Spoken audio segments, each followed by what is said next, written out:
Consistently failing IPs, a collapsing stock price hitting the lowest point in over a decade, and now an investigation into the company by their own board. It can only be Ubisoft, and I think it's time we had a talk.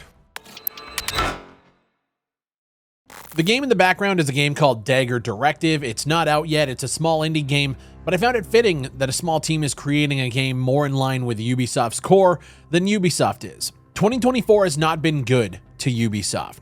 From the launch of Skull and Bones being met with wet, sea-ridden tumbleweeds to Star Wars Outlaws, a game that makes EA Star Wars games look like Game of the Year material, even with their poor launch performance. And now it's been announced that Assassin's Creed Shadows, the controversial upcoming Assassin game set in feudal Japan, has been delayed until February of next year. Oh no, not again.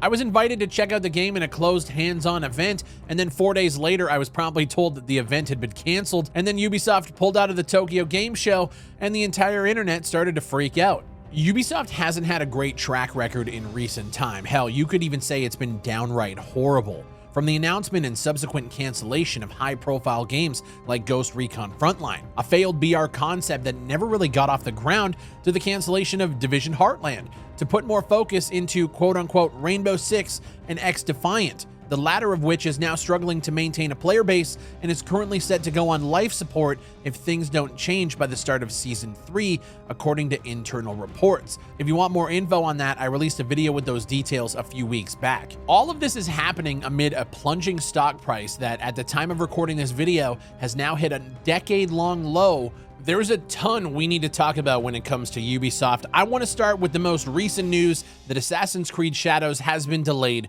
until February. Now, per Ubisoft, they're quoted on saying, while the game is feature complete, the learnings from Star Wars Outlaws release led us to provide additional time to further polish the title.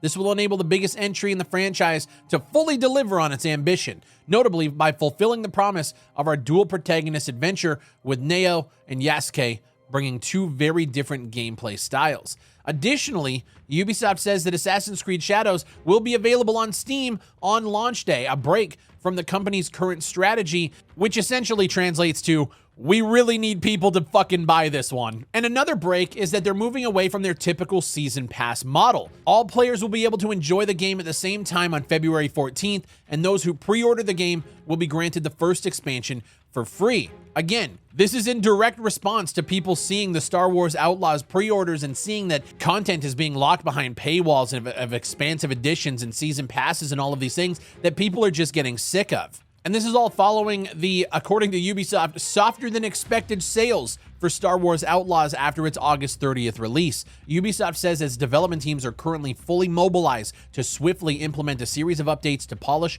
and improve the player experience in order to engage a large audience during the holiday season to position Star Wars Outlaws as a strong, long-term performer. And as we all know, Star Wars Outlaws is now launching on Steam on November 21st to cash in on those Christmas sales. So like everybody predicted, Star Wars Outlaws didn't do as well as Ubisoft obviously wanted. When you have licensed IPs that are, you know, Star Wars level, you need to sell a lot of copies to make up that money, and they just didn't. They didn't launch on Steam, and on top of that, the game really did nothing to push that Ubisoft formula forward. And to be quite honest, I think a lot of people are just burnt out of buying half-baked products when it comes to Ubisoft. And amid all of this, Ubisoft co-founder and CEO Yves Guillemot, love Yves Guillemot, he said Wednesday an executive committee supervised by the board of directors is launching a review aimed at further improving our execution, notably in this player-centric approach and accelerating our strategic path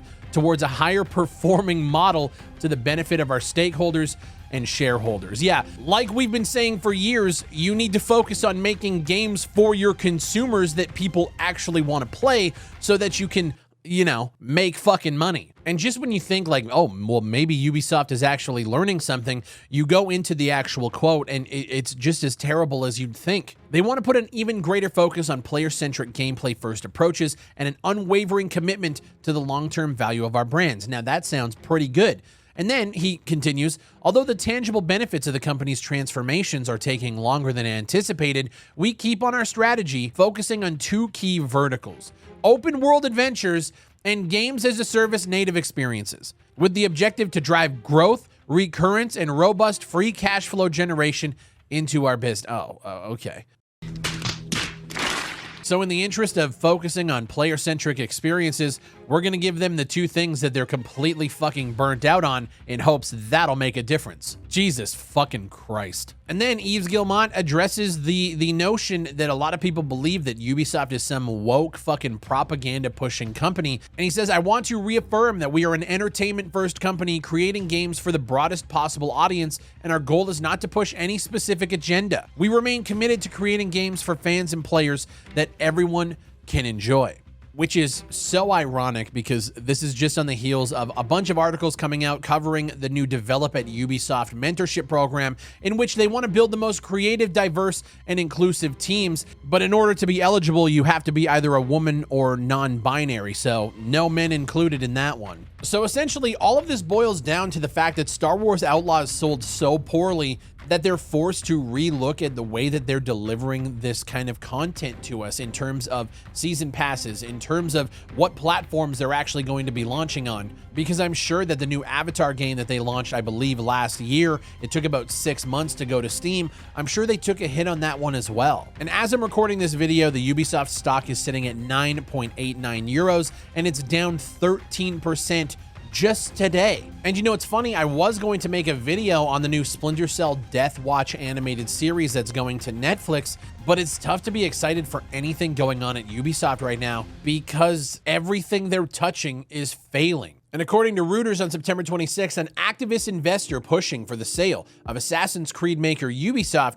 has gathered support from 10% of the French video game publisher's shareholders. And apparently a shareholder by the name of AJ Investments, apparently they have a less than 1% stake in Ubisoft, are calling on the management of Ubisoft to allow the sale of the company to third parties or private equity firms at a fair price. And this is on the tails of AJ Investments calling for a CEO change at Ubisoft a couple of weeks ago. The company's shares, according to this article, have declined more than 30% so far this month after the letter from AJ Investments dated September 9th. So now their shareholders are starting to jump ship. And not only is Ubisoft in a tussle with delivering content that their fans actually want and will consume and purchase, but now they're actually pissing off their shareholders in the process. And you have to ask, what is this all about? Is this a shift in focus to diversity, equity, and inclusion, and focusing on not delivering the games that people actually want and pushing that agenda? Ubisoft claims it's not. Is this a matter of not innovating for so long in so many different categories that the term Ubisoft slop is already slated on every single game you guys have announced? Is it the insensitivity to Japanese heritage and culture that has led to an absolute outcry of outrage against the new Assassin's Creed Shadows? Or is it just a melting, boiling pot of all of these things mixed together? The next 365 days for Ubisoft is about to be probably the most important time in this company's life. We know that they're working on a Splinter Cell remake and we haven't seen anything about that yet. We know that they're working on a new Ghost Recon game. We've heard rumors, but we haven't seen anything concrete yet. From everything that I'm seeing in the current landscape and the conversations around Assassin's Creed Shadows, I don't think it's going to sell very well, which means Ubisoft is out there looking for a winner. And the problem is they need to have that winner in people's hands very, very soon. And I don't think they have a game right now that within the next year can deliver because their stock price is plummeting. Their shareholders are calling for a sale of the company. What happens? Does Microsoft pick up Ubisoft like they did with Bethesda and Activision? Does Sony pick up Ubisoft? I don't know. But what I do know is I have actively been calling this exact situation for years. Maybe not down to the shareholders calling for a change in CEO, but I knew that Ubisoft's business model was unsustainable when they were delivering the absolute trash that they have been pushing out for the past 10 years. We knew this time was coming, and I'll be honest, now that it's here, it kind of sucks. Because Ubisoft, like I've always said, is sitting on an absolute goldmine of IPs. And if it does take a sale and somebody like Microsoft picks up Ubisoft and would actually do something with those IPs, maybe that's the route forward, I don't know. But what I do know is Ubisoft should never have been in this position. But here we are. And because people refuse to buy into their slop year after year, Ubisoft games are now set to launch on Steam from day one. and it looks like they're moving away from this season pass, you know, exclusive content monetization plan. We'll see what they come up with next. The fact that they are focused on open world adventures and games as a service centric games as well, I don't have the confidence that they're getting out of this one, and I really think that their consumer base is fed up. Let me know what you guys think down below. Leave a like on the video if you enjoyed it, a dislike if you didn't. My name is Big Fry, and I'll see you on the next one.